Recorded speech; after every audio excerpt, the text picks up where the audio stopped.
त्रेता युग में एक ऋषि थे, उनका नाम शांतनु था और उनकी पत्नी का नाम ज्ञानवंती था। उन दोनों के कोई संतान नहीं थी। एक दिन ऋषि और उनकी पत्नी घर के आंगन में बैठे थे, तभी ब्रह्मऋषि नारद जी प्रकट हुए। दोनों पति पत्नी ने नारद जी की आदर सहित खूब सेवा की। उनकी सेवा से प्रसन्न होकर नारद जी ने ज्ञानवंती को आशीर्वाद दिए, सौभाग्यवती भव, आयुष्मती भव, पुत्रवती भव।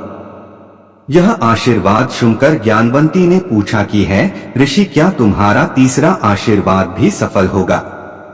इस पर नारद जी ने कहा कि हे ज्ञानवती, ऋषि के कहे हुए शब्द कभी मिथ्या नहीं होते, लेकिन मेरी एक शर्त है।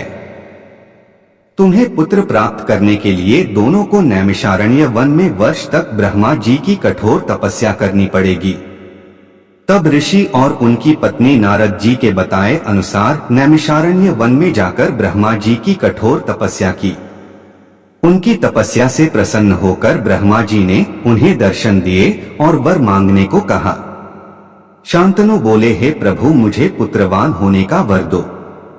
तब ब्रह्मा जी ने उन्हें कहा कि पुत्र अवश्य प्राप्त होगा, लेकिन मेरी एक शर्त है कि तुम्हारे घर में पुत्र होने पर तुम दोनों की नेत्र ज्योति चली जाएगी। इस पर शांतनु ने कहा कि हे प्रभु, क्या हुआ कि यदि मेरी नेत्र ज्योति चली जाएगी, मैं पुत्रवान तो कहलाऊंगा, लोग मुझे नपुंसक तो नहीं कहेंगे। मुझे आपकी सभी शर्तें मंजूर है। इस पर ब्रह्मा जी ने कहा कि मैं तुम्हें आशीर्वाद देता हूं कि तुम्हें पुत्र प्राप्ति होगी, और यह भी आशीर्वाद देता हूं कि तुम्हारे इस पुत्र का नाम संसार में युगों युगों तक याद किया जाएगा।